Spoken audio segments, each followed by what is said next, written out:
Welcome, everybody, to the American Space Museum. I'm Mark Marquette, and we're so glad you're with us to stay curious today. Look at the special guest we have, Sara Sabry, the first Egyptian astronaut. Sara, thank you. Thank you, Mark. What Thank a you for having pleasure. me. I Well, you're appreciate very it. welcome. We met Sara, Marty, and I, my co-producer, and work in our Streamlabs engineering program here. We met you out of Kennedy Space Center about a week ago with the German crew. ZDF that was doing documentaries out there, and we were hoping this would work out, and it did. Yeah. So thank you very much. You just got here. You haven't had time to look around our museum, but we'll give you a tour afterwards. But you've been in on the Space Coast for how long? And you were out at Kennedy Space Center today doing a little PR, I presume.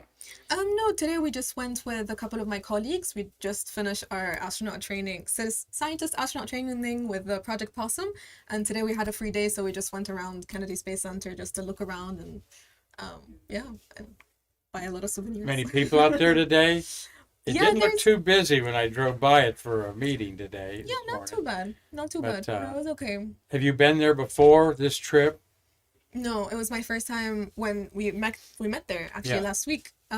So yeah, I was really excited to be there. It's really, really cool to see, and there's so much to see, and it's so interesting and exciting, and it's just so And the cool. Saturn V Center is really Oh, neat yeah, too. Yeah. no, it's impressive. It's huge. Like I think my friend and I, Sammy, who's here, she's Australian. As soon as we walked in and we just saw the end of it, we were just absolutely Yeah, you walk we in, you were see the end of the engines that you're talking yeah. about. Yeah, No, it's we were like, speechless. Like we just looked at it and we just had our mouths open because of how huge it is.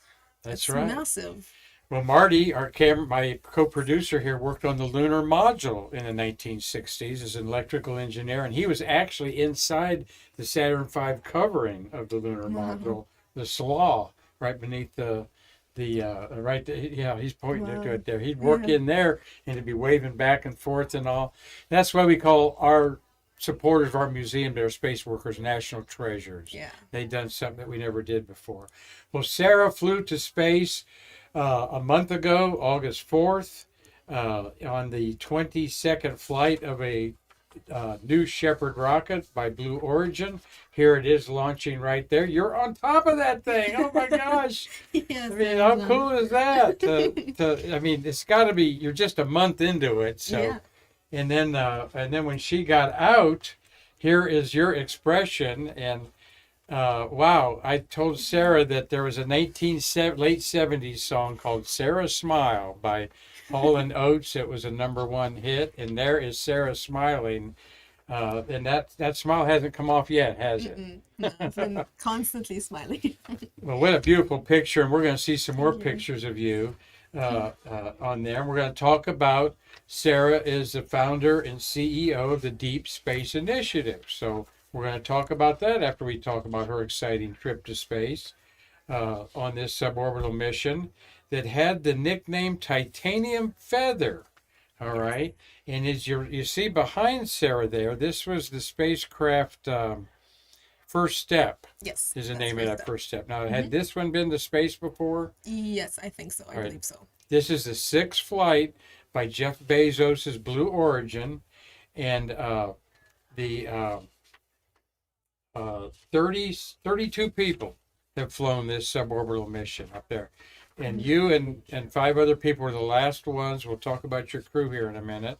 Hmm. But tell us a little bit about, Sara, tell us about where you grew up and how did you get inspired.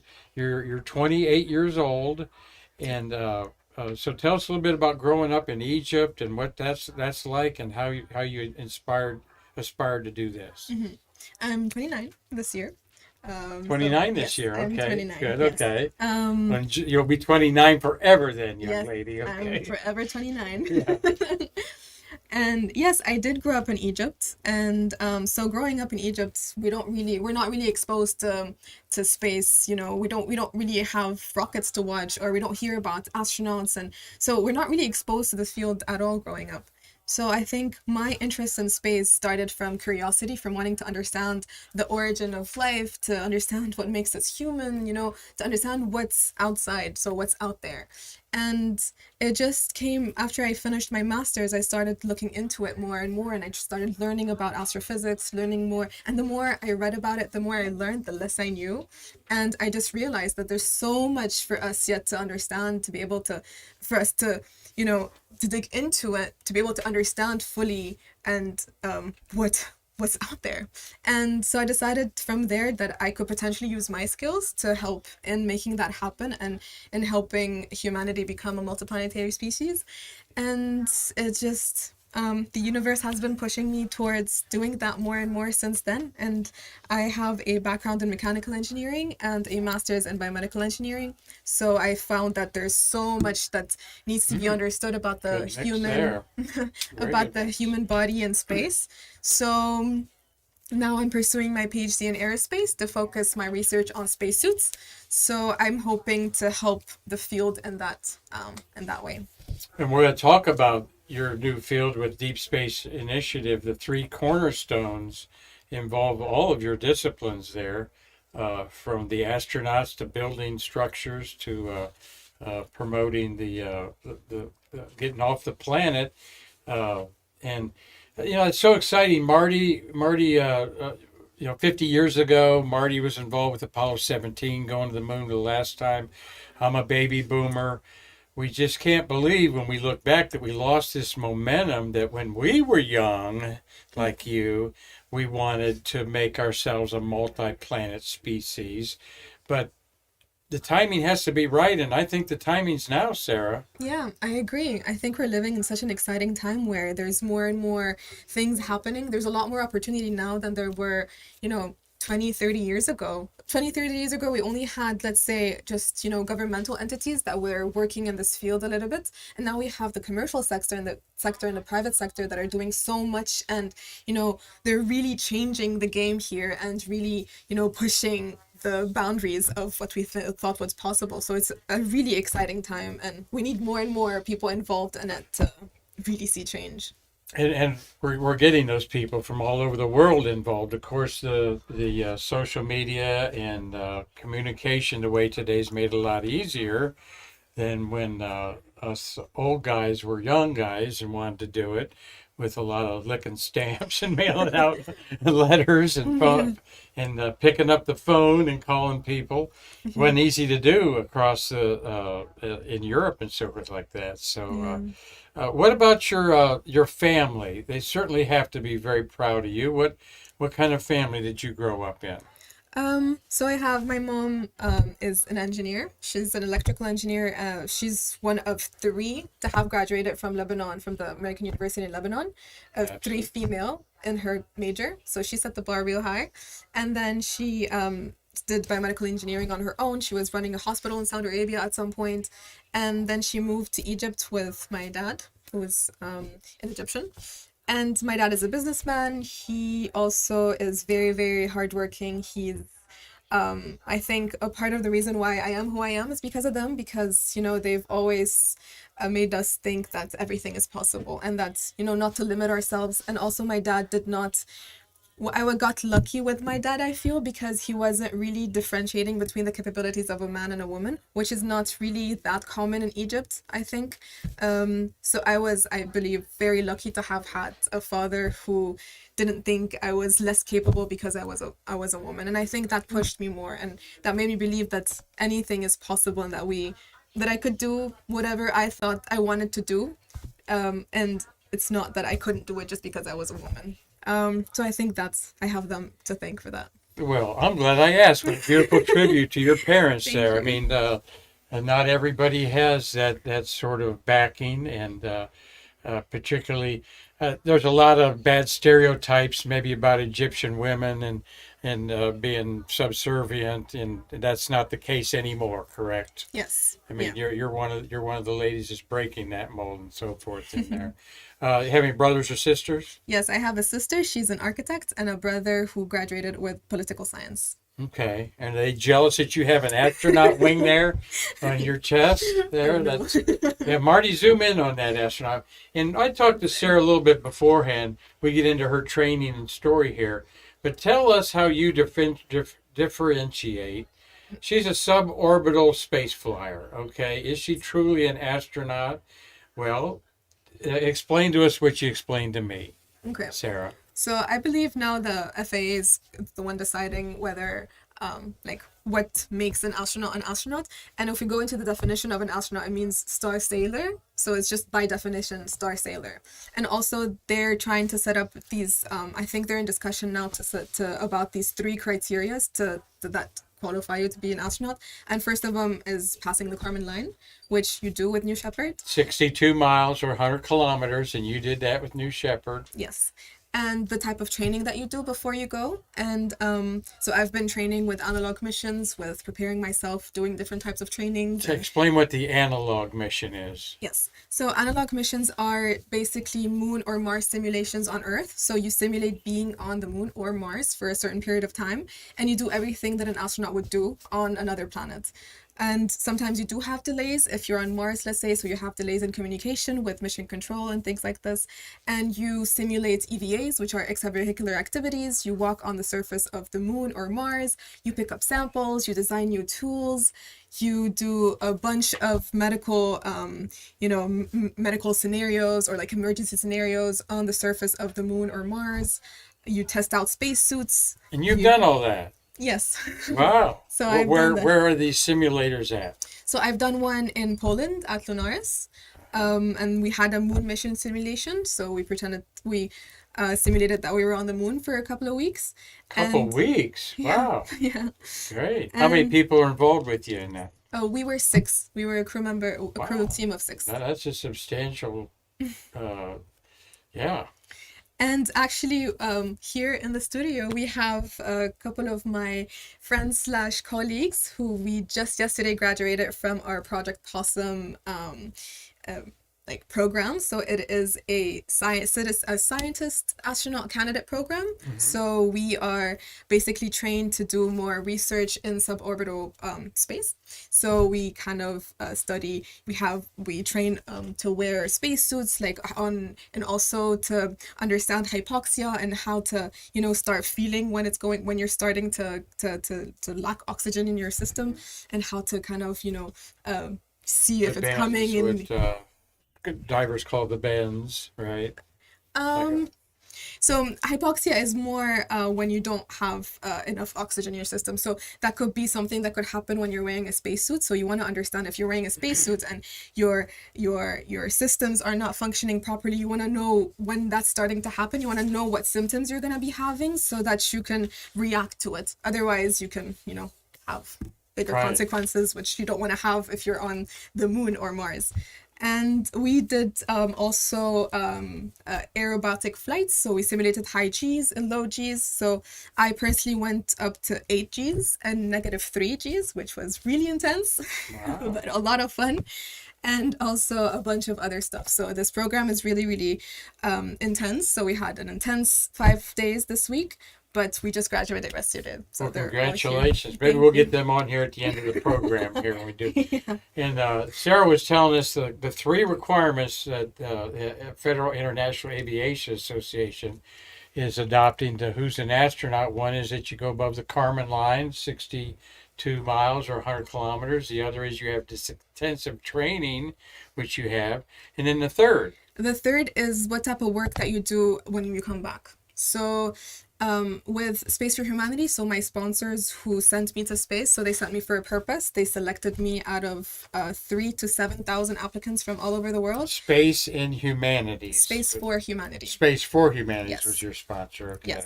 So they selected me to go on this space flight to experience the overview effect and to use it for the benefit of Earth. So I have to sign a life and leadership agreement with them where I need to commit to creating change in the world through this experience. So I'm going through this integration phase at the moment where I'm gaining a lot of training and tools to be able to process this experience and be able to use it for either for different projects. It could be in different fields. It could be anything or everything, basically. And I have to commit to it, so it's sort of like a contract, and I have to have something to show from it. So I have to use this experience for the benefit of Earth. Well, there you go. It's a lifetime thing for her, I'm sure, and we're excited to have you here.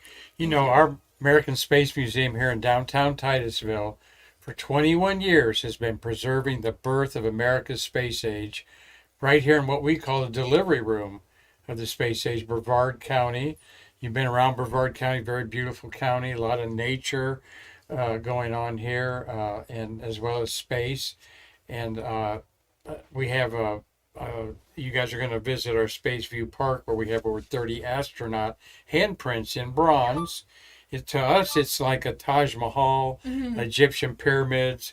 That's what that is over there. It's a one-of-a-kind place that people come, and so that's what that's how we were founded, and you certainly are doing what we love doing, inspiring the next generation of space flyers with your trip there. So, Sara, let's get into a little bit about kick back a little bit. Think about a month ago. I know it's kind of fresh in your mind.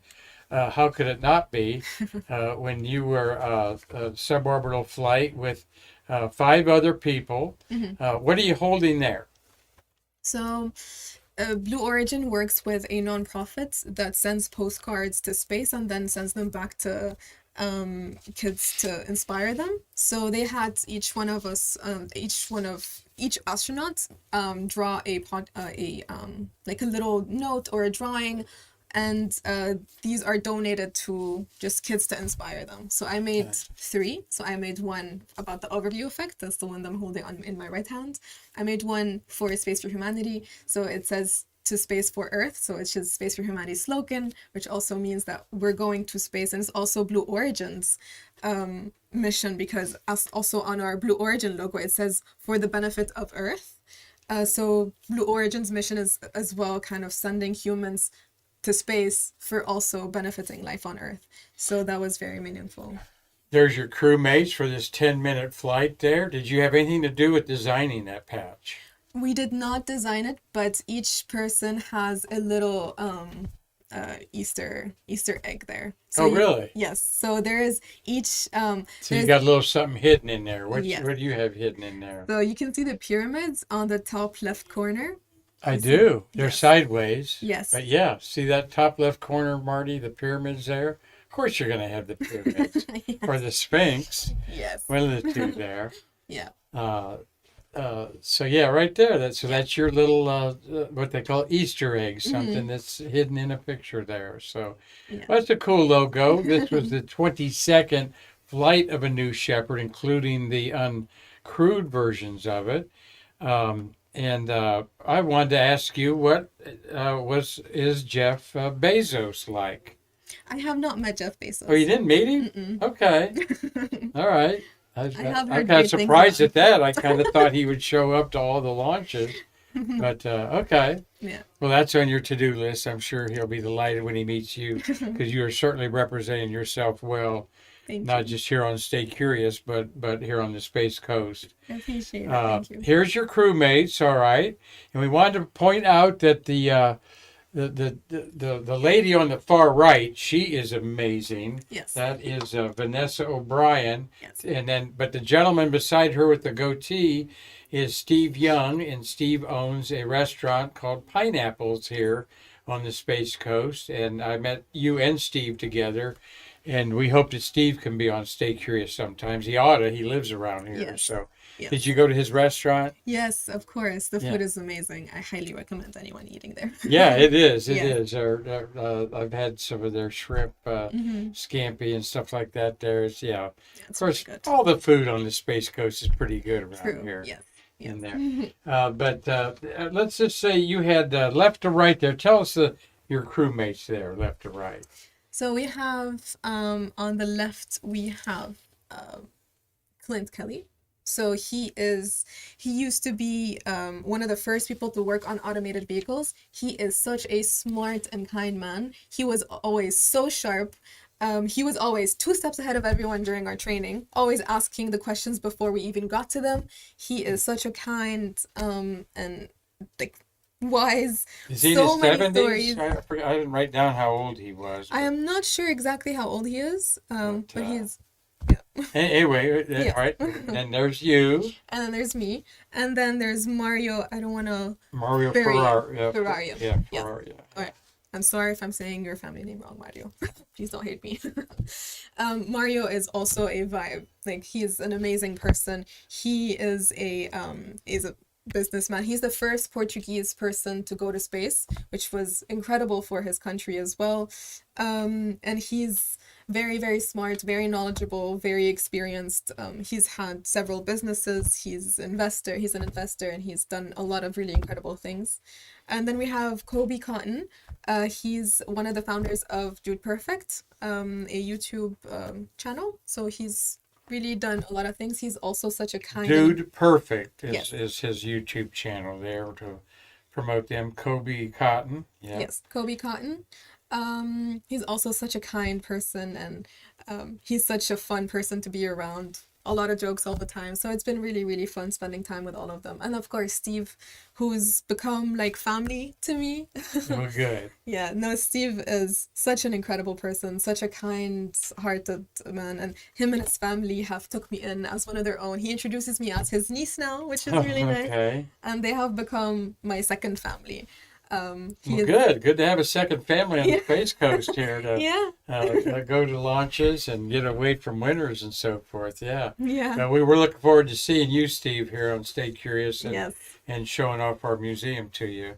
And yeah. then your final crewmate there. Yes, and then Vanessa O'Brien, she is the first woman to have completed the Explorers Trifecta, so deepest in the ocean. So she did the Mariana Trench, and highest on land, and now space. So she's So Mount an incredible. Everest, the Marianas Trench, and then the edge of space there. What a Yes, she looks like a ball of joy there and a fun person. Obviously serious. These are all serious things to Yes. embark on. All Yeah. right. yeah. Super. Marty, we have a question. What are you standing under and what are you standing around? All right. This picture is taken where and what's the significance of this picture? So this is the capsule. I think this photo was in our training capsule, so it's just a replica of the real one. And this is the one that we used for simulations for our training on the days before the launch. So we simulated all the different scenarios that could happen. We trained a lot on it. We practiced our plan for the whole mission on it. So we spent a lot of time in it. And so yeah, the capsule is a little bit roundish, so I'm sure you can see it, in photos. It's always there, and we always have like little handles. So because when we're in 0G, we need to grab onto things, so we always have little handles. So you can see in the middle here that.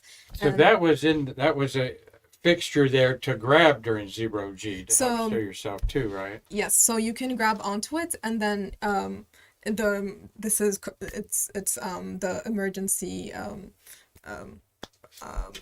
engine, like Oh, okay. yes. All right. Yeah, the engine's there. The landing engine would be under there, Yes, right? like, About in there. Yeah. Okay. Good. So, well, let's take you on your space flight here. There's the launch. What time of day was it? Give us your feeling. Take us through it there. Your heart's beating and 3, 2, 1, 0. Yeah. It was the most exciting morning of my life. That's to say the least.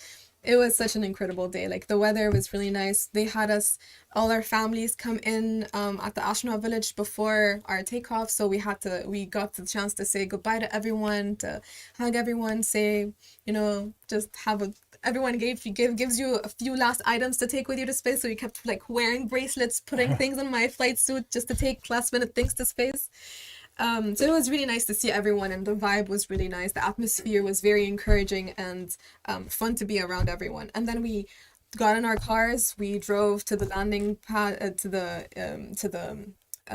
launch pad, and we were in our cars. And I remember just looking out the window on that drive where we had our windows open. And I was just kind of it wasn't complete sunrise yet.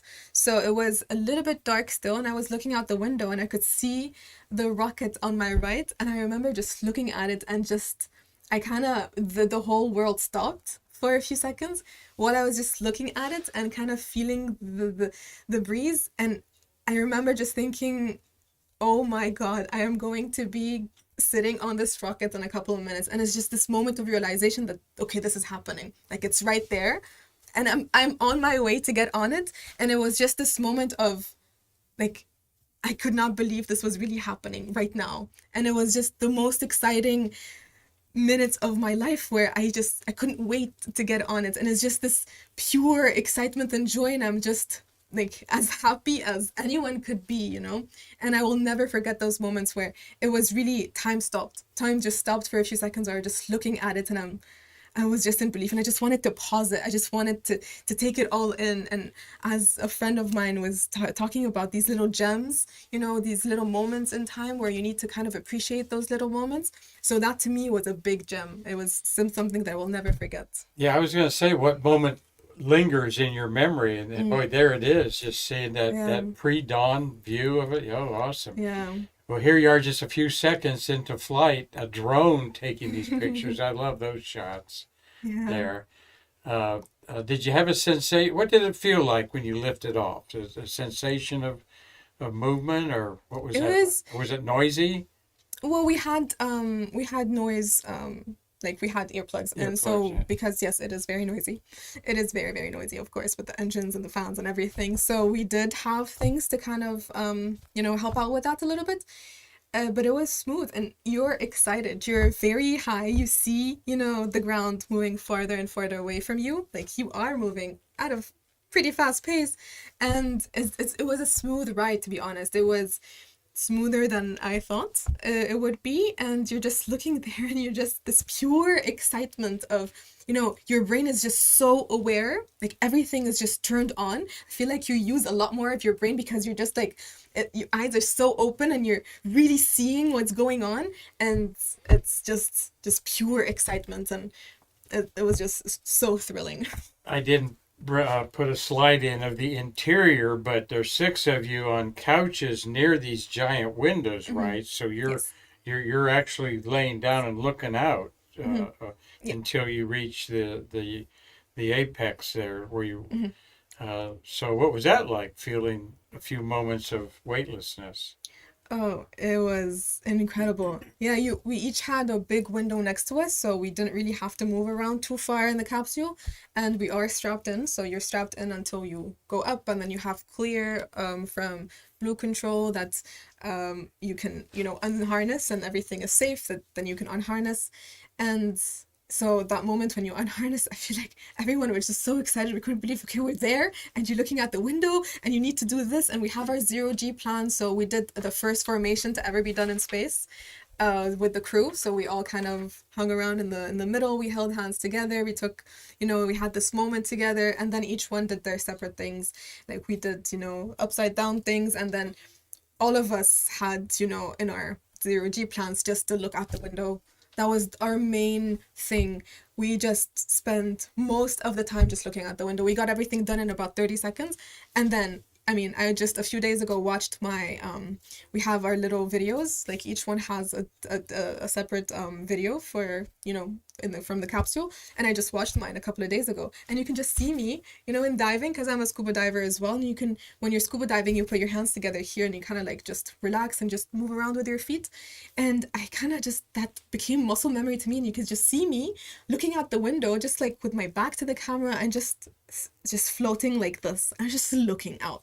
And I just wanted to take it all in. I wanted this moment to never end. And for so long, for so long after I came back, every time I would close my eyes, I would see that view. I would see this curve, and it's just imprinted in your head. Like it's never gonna go away. And it's so clear. And I love just thinking about it, because when you're there and when you're seeing that, your brain has trouble making sense of it in the moment. So I think we need to kind of visualize it again and again and again after coming back, because that's when you actually process this overview effect, and that's when you can actually make sense of what you just saw.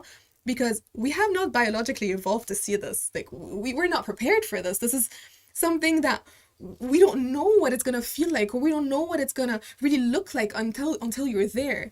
And to me, that took me such a long time. For weeks after I came back, it didn't really make sense to me. Everything felt strange. Every little thing I did here or there, or every small conversation I was having with people, everything just felt very strange. And I think that's the best way that I could put it, because it was just very strange. Everything didn't really make the same sense anymore. And I think it took me a while to be able to put into words what that meant to me. And to me, this overview effect was more of this newfound connection with the universe, where, because you see Earth, and when you go up, the thing that you notice the most is the change in color. So you go from light blue to darker to purple and then black. And then that's when you realize you're somewhere else. There's not really something that you feel that you're breaking to enter space. And to me, that gave me this new reality of this lack of separation between Earth and space, because we always talk about Earth as one thing and then space as another thing, but it's really not. And I think even if I'm using the same exact words that I would use before going to space, to me, they feel very different. And it's hard to explain, but I think that's the best way that I could put it. It just feels different. It just clicked. It made more sense now to that there's no actual separation. It's just, we're just a part of it, and it's right there. And we are just literally part of space, and it's not two separate things. And I think to me, that was the most profound part of my overview effect, was this realization that we are meant to be doing this, and we are, because we're part of it. We are meant to explore this. And I think ever since then, every cell in my body has been pulling me to go back. It's just this new connection that I found with space. And I've been reading about the overview effect. I've been hearing other astronauts talk about it, and I thought I would get this. You look at this thin blue line, and you get the sensation of interconnectedness between Earth, of course, because you don't see any borders, and you want to protect this Earth. And I tried, it took me a while to be able to distinguish what actually changed from my understanding of this overview effect from my personal experience. And I think, of course, I've dedicated my life for Deep Space Initiative and for removing those borders as much as I can. So this has not changed to me. I still 100% fully believe in that, and I still 100% believe that we do need to protect Earth, and that's our one home. But I think the thing that has dramatically changed to me is this new this new reality with no separation between Earth and space. So this to me was this eureka moment of, oh my God, it's right there. And I think as soon as I landed back to Earth, the first thing that I said, crying. I was crying a lot. Yeah. And I was just crying and saying that it's right there. It's right there. We're right there. And I think this other overwhelming sensation that I felt was that everyone needs to see this. Everyone needs to experience this. And it just didn't make sense to me that only a few hundred people have ever been able to see this. And it just felt unfair to me. So it's just so many emotions at the same time. And I really believe that everyone needs to see this. And I truly believe that we are going towards a time where it's going to happen, and it's going to be more accessible, and more and more people will get to experience this, because it's another. Well, that pretty much says it all, Marty. I get my hair's rising on my arms. Listen to this woman, and your passion for this is just so wonderful. Thank you. This is what we need in our society. And I can't wait for you to meet astronaut Nicole Stott. Yes. I'm sure you will. Have you met her before? No, not yet. Well, I hope you do down the line, because she's a good friend of our museum. And we carry our Stott-isms, her little, stay grounded over there. But Nicole wrote a book, and it's all about, we're all Earthlings. We all live on a planet. And the only border that matters is that thin blue line. Mm-hmm. And you so eloquently put that together, Sarah, how that affected you. Just a couple minutes of seeing that. Wow. Well, and then here you are coming out of the capsule there. And there's your big smile on there, Sarah's smile. and they're coming out of there. Just it's like you're all by yourself too. That's what I love about it. It's like you had your own private mission there on there. And then here's a really cool photo. Everybody with their national flags except Steve. Marty, you see what Steve Young has there in the middle. He's got the Miami Dolphins football team flag. Yeah, because he knew the American flag would be there with his other friends there. And that's you on the far right with the Egyptian flag. Did you carry those flags to space? No, they gave them to us after we landed. Okay. Yeah.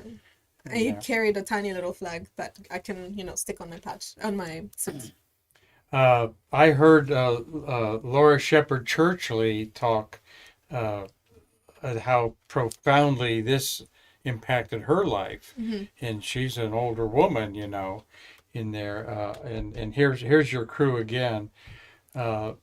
Friends for life. You're gonna stay in touch with these people. Yeah, for sure. No, it's a different bond, and those, especially, we did spend very long days together in the training, and we went through everything together. But I think what makes our, this crew glue stay the most was those moments after we landed, and when we had, a few minutes just to ourselves when everyone was waiting outside at the recovery, and the hatch was still closed.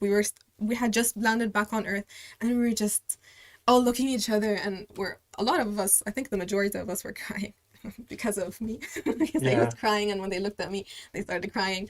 And we had this moment of just, looking at each other, and we knew what the other person was feeling because we were feeling it ourselves. And I think that stays with you because it's so big, and you don't realize, I think, at least for me, because it was just so fast, and I was always thinking, probably something is going to happen, it's going to make me not go. It's always this mentality of prepare for whatever happens, prepare for the worst. And I think when we landed, it just kind of I was like, okay, this just happened, and I'm back on Earth. I just went to space, and I'm back on Earth, and then you kind of think about, what did I just see? And it's just so many emotions, and the other person is feeling the same thing. So you look at each other, and you know what we're feeling, and we're kind of questioning, what did we just see? And did we really just see this? And that the other person is asking those same questions. So it's this new, connection that you feel from that. And I think that's really hard to break. I think we're never gonna, you can't undo what this experience does. Well, we're talking here, having a great conversation with Sara Sabry here on Stay Curious. Please tell your friends to watch this on YouTube, Spotify, Twitch, of course, Facebook Live. Sara became the first person from Egypt to fly in space. And Vanessa O'Brien, there on the far left, was the first woman to go to Mount Everest, the Challenger Deep of the sea, and then cross the Kármán line. And so we, just, Marty, you got a question there or a comment? We got our usual friends watching, I'm sure. Do you get to keep the blue suit? Yes, we got to keep our blue suits. We got a lot of really cool goodies. Blue has spoiled us. I have my Blue Origin bottle here. Yeah. And I have my little This crew is called the Titanium Feather. The feather, of course, being the logo of Blue Origin. Yes, and I took this to space with me, so this has my name on it. Oh, okay. There's her space flights. All right, cool. Yes. The luggage tag there forever on all your luggage there. Yes, forever. Well, that's so you've been. This was a month ago. Mm-hmm. So where do you permanently live? Are you going back to Egypt? Is there a parade waiting for you there? Or, I hope so. We'll see. Uh-huh. So I go back to Berlin tomorrow. I was living in Berlin up until a couple of... In Germany. Yes, in Germany. Yes. I was working there, but I resigned, of course, and I'm doing my PhD now at the University of North Dakota. But we also have a lab at... North Dakota? Yes. The University of North Dakota. Yes. That's quite, there's no pyramids, no nothing in North Dakota. That's interesting. Nothing. Yeah. Yeah. No, it's... Well, I'm sure it's a good school. I'm it's not an belittling incredible it. school. And I think University of South Dakota is known for spacesuit technology, like we have here in our... No, it's the University of North Dakota. So I'm working on spacesuits. And Okay, North Dakota is a university Yes. there. Yeah. Gary Harris is a friend of our museum that Yeah. has taught out there. You know Gary or met Gary? I haven't. I think I have. He Met wrote him. a big, thick book about it. Yeah. He's been on State Cruise. Yes. He built the Artemis space suit that's out in Oh, our really? gallery. Yeah, Oh, that's very yeah, cool. Nice. yeah, Yeah. yeah. Very good school then. That's Yeah, cool. it is a really, really good program. It's incredible. They have their facility is just incredible. Their human spaceflight lab is funded by NASA, so they're really close partners with NASA. And it's just an incredible program. I'm really, really excited to be working in it. We have another question, Marty. Yeah, Mark Cusick wants to know, did you get a chance to tour Blue Origin complex? The question from our good friend Mark Usiak, who's back in Lancaster, Pennsylvania, where the Amish have shoe fly pie. They brought me back here. Oh, It was rather delicious. And we have our Dutch friends here. Showed up there, yes. Robert and Jacques there. They came back just to meet you.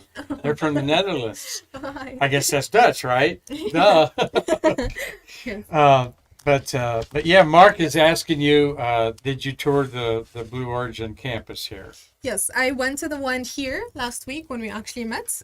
They took me on a tour around to see New Glenn, so that was really, really cool to see. And I also went to Seattle. They had an astronaut Q&A there, so I went with Jason. He's another, and I think he's an NS-21 astronaut. So we had a talk there, Q&A with a lot of Blue Origin employees in Seattle. So that was a couple of weeks ago, which was really, really cool to see. So I love the Blue team. They've been just so incredible.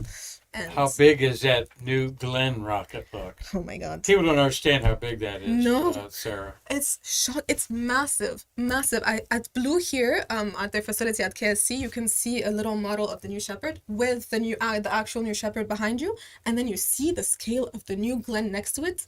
You can fit several New Shepards inside the payload of the New Glenn. It Yeah. is massive. 320 feet tall or something like that. It's people, and it's 18 feet in diameter. That's what people don't understand. This Yeah. big circumference there. They've already got a payload fairing 4 times larger than's ever flown. Yeah. And Marty's got Incredible. another question. Yeah. Other than money, is there any requirements to go on New Shepard? Other than money, what are the requirements to go on the New Shepard suborbital flight? So I did not go with my money. So I did not have money to go on New Shepard. You so, had a sponsor. Yes. Space for Humanity. Yes. And I believe there are others. So Jude Perfect founder Kobe Cotton, he was also sponsored by a company called Moondal. So they're also trying to, I guess, they're decentralized. They're trying to have a decentralized approach to spaceflight, I believe. I'm not completely sure, so maybe you can double check this Yeah, information. I But, read that he was about that. Yeah, and so with Space for Humanity and a bunch of other companies who are trying to democratize access to space to allow people like myself to go to space, regardless of their means, because of course without Space for Humanity I would not have been able to go. That's would not be in my capabilities. But you were in competition with you were chosen over 3,000, 7,000 people.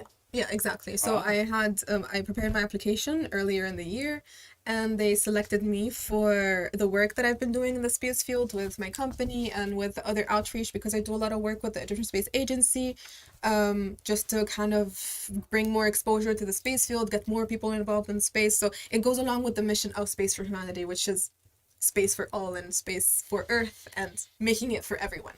So that's something I'm very passionate about. We've got Mr. Chris Calley watching. He is a world-renowned artist. And his father was one of the first 8 artists chosen by Jim Webb by NASA. And Chris and his father have done stamps that you would know. And Chris wants your autograph. Oh, And so very sweet. we'll get her sign. We'll get her a sign on the back of one of our guest list there, okay, Chris? No, Chris, love you. Glad that you're watching. I'm going to show you some stuff that he did. These T-shirts down there are his dad's, and Chris did the blue one, the Gemini there. So Very I'm sure we got Robert Law watching in Dundee, Scotland. We have Ophelia watches from Normandy, France. Oh, Okay. We have my friend in Australia, Sonoma. There's Robert there. Say hello to some of those people there. That's Dave Stangy. He's in Michigan. Hi, Dave Stangy. Hi, Cynthia Rossi. Hi, Robert Lau. Hi, William Whiting. Hi, Gary Folsom. Gary, you just got an autograph for you, Gary. Yes. That's who you signed for there. Hi, Brad McKinnon. Yep. McKinnon. Hi, Larry Puskar. Hi, Martha Sputenberg. Hello. That sounds close enough. Hi, Carlton Bailey. Hi, Chris Kelly. Kaylee? Yep. Okay. Or Sorry about that. Calais, if Calais. there's some people there. But he's and Sorry if I'm butchering your name. Hi, Cliff Watson. that's my buddy Cliff from Pomona, Australia. Oh, we have someone from Australia over here. Yeah, Pomona area up there. Yeah, Cliff Watson's a stargazer up there. So it would be. It's already Wednesday there, right? It is. It's confusing. Yeah. Yeah. Okay, there. But we thank all of our people around the world watching you. There are other people that watch that don't. They're anonymous, of course. You know how the thing is. So, but we're really enjoying this conversation. It's not over yet because your enthusiasm for your space flight is just hard to leave. Okay, and that's what we need, Marty, isn't it? These young people that are approaching their 30s to take the world by a storm and finally accomplish some things for humanity instead of our individual selves there. Do you have another question? No. Comment? There's a lot of comments. I don't want to read them all. The last one we just got is from Carlton Bailey. I'll trade you some Artemis photos for her autograph. Everybody wants your autograph. We'll have to figure out what we'll autograph around here today. And Dave Stanky basically says it all. So That was Dave say? so enthusiastic about her journey. And there's one more. I can't find it. Anyway, you need to read them. There's a lot of good comments. Yeah. Oh, that's very Well, sweet. The Thank you most so much. excitable person we've had on show. Absolutely. We've had 9 or 10 or 15 astronauts on. We have at least 10 astronauts on here. And I've never seen anyone get so excited and motivate me and get the hair on my arm going. Really, you're just awesome. But we did a voice check before the show, and she was very quiet. And now her voice is. Yeah, Marty's had to move the pop back a little bit on the volume control. But no, this is great to see. And this is. There's hope out there yet, isn't there, Marty? There's hope out there in the world yet, as old guys say, okay? Old men and women say. But and there is hope in let's tell everybody about your Deep Space Initiative, okay? You have 3 things that you that I'm just pulling off your website. Why you're the founder and the CEO of this, and we're going to show everybody quickly some of the people who you've assembled. Mm-hmm. So why are you doing this? Why you call it this? And these are the 3 things that you're hoping to change in our world. Yes. So it's a nonprofit company. We're called Deep Space Initiative. We're trying to make space more accessible and to provide more opportunity in the field. And we do that through research and education. So we have a research department that deals with the 3 topics that you see here. So we have astronaut health and performance. So everything related to it could be the physiology of humans in space. So we have a lot of medical doctors on the team. We have a lot of scientists and researchers that work on understanding the physiological effects of being in space and how to mitigate those. And we have space transportation systems, which deals more on the propulsion side of things and mechanical engineering side of things, where we deal with thermal protection, with different propulsion systems depending on the duration and the where you would like to go. And the space architecture, which is more on the habitat and habitat design side of things, as well as space station design. So more on the environmental control and life support systems. So what keeps humans alive in space, and either on a habitat or in the space station. And here's some of the team that you've assembled there. Just briefly tell us about these people that are following your lead. Jennifer Fogarty there and Todd Beam. Yeah. Or Bohm. Bohm, yeah. Bohm. Jennifer has been involved with Deep Space Initiative from the start. So we had a conversation some time ago, and she has become such an important person in my life. She is so experienced. She has worked with NASA. She was the chief scientist at NASA of the Human Spaceflight Program for about 14 years, and she's the director of another company, and she's also the chief scientist at Trish and at Baylor College of Medicine. So she has an extensive amount of experience in physiological health of astronauts in space. She is an incredible woman. She has believed in the Space Initiative's mission from the start of making it more accessible, of making it for everyone, of spreading this information more for everyone and having it available and having more people work on it, because we do need more people to work on it. So she has been just instrumental in like Deep Space Initiative success. We have Todd Boehm. He's our business director. So he's also running his own consulting company. So he has worked with big scale clients like NASA, like the Secretary of State. He has so much experience in the field, and he's also leading our business strategy side of, just making a company work. Okay. There's 3 other members of your team there. Victoria. Yeah. Oh, Victoria. Victoria, yeah. Victoria, she's doing her PhD in architecture and extreme environments. She's also an analog astronaut, and she is our education department program manager. And then we have Smith Patel. He's our research department program manager. So we have 2 departments. We have several ongoing research programs going on. So we have our Milky Way program, which is a short an intense research program, and then we have longer ones, and he's kind of helping organize and run those things, and he's the one who is responsible for them basically. And then we have Victoria, who's responsible for our education department. So that here we have podcasts about just talking about the different topics that we have about allowing our Milky Way program alumni to talk about their own projects, just to give them more experience to speak up, to communicate science, to get this public speaking experience, because it's really important to get the word out there and to be able to share what you do.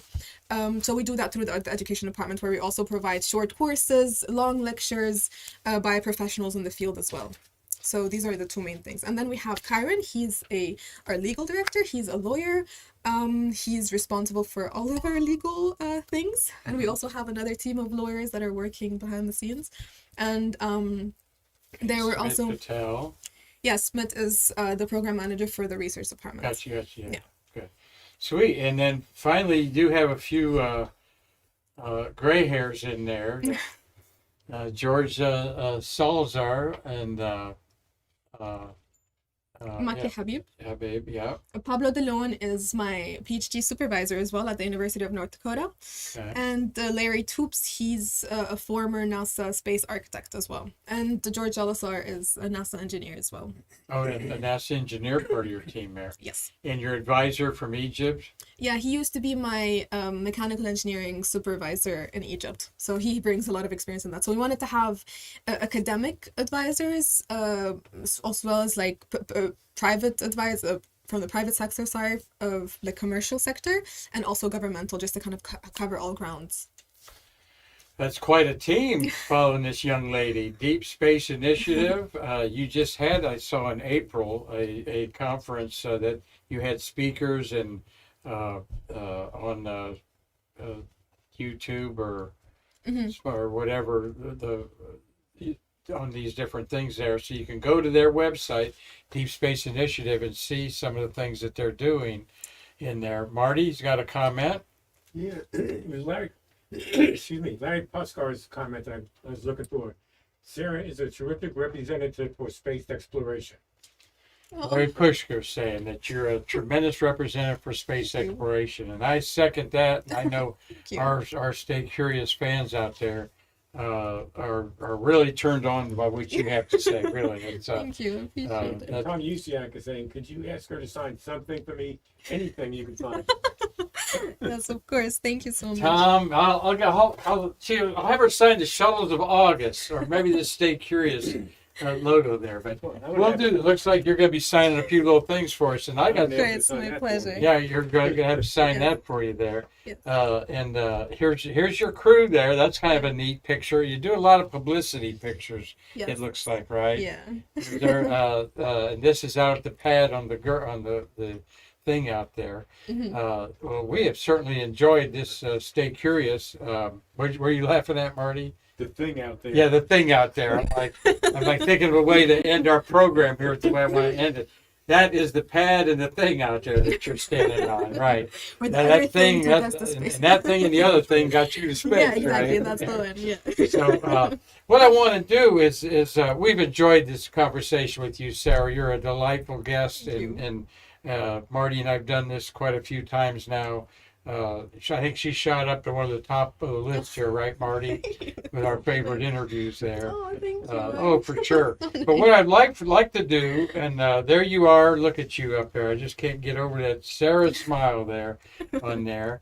Is if we go to 3, if I go here, Marty, you zoom out a little bit. What I want to do is I want to bring your friends here on camera to go out with us. And we've got a special thing here. Come around here, folks. And you can introduce your friends. Or you're from, just stand right over there.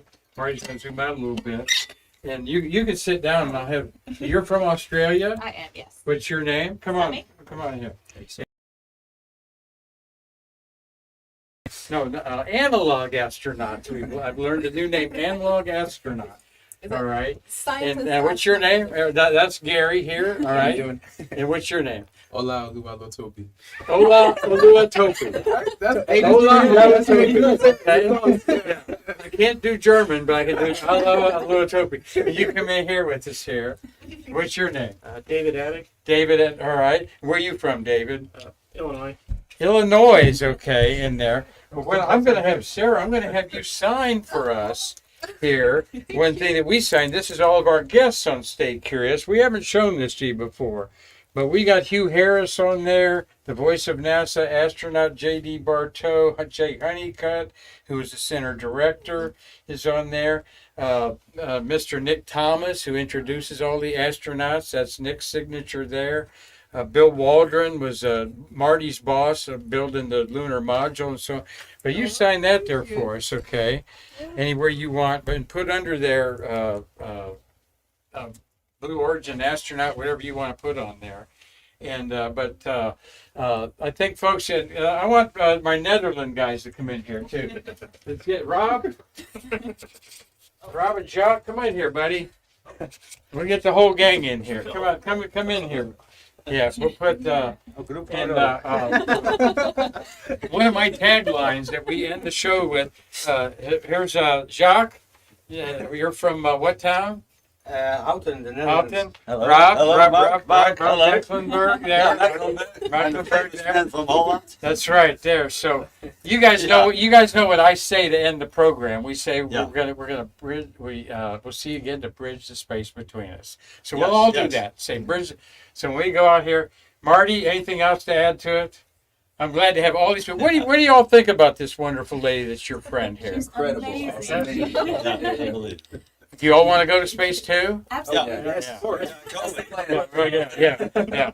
Well, we've had a wonderful time here. All of these people are what we're about here at the American Space Museum. People like you that support our humble nonprofit, because we're serious about preserving the birth of the space age. Not just the American space age, but everywhere. And you, young lady, have done a great service to the whole, I think, the Blue Origin program here, because you've inspired a lot of us to, maybe we can't afford to go, but we're going to be following the next trip that does go up there. And you guys were the last crew, April 4th, the new Shepard 22 flight it was. So with that, I want to tell you all, thank you for a wonderful show. Marty, anything to add? No, just you have to look at the comments when you get a chance. Okay. And We'll make sure. wants her to sign a Chris Calley shirt. Who wants her sign? Mark UCAC. Okay, all right. We'll get her writer about the things around here. But tomorrow we've got a great show with Doug, who's an artist. Okay, Doug, I left your last name. What's Doug's last name? He's a pencil artist of great talent.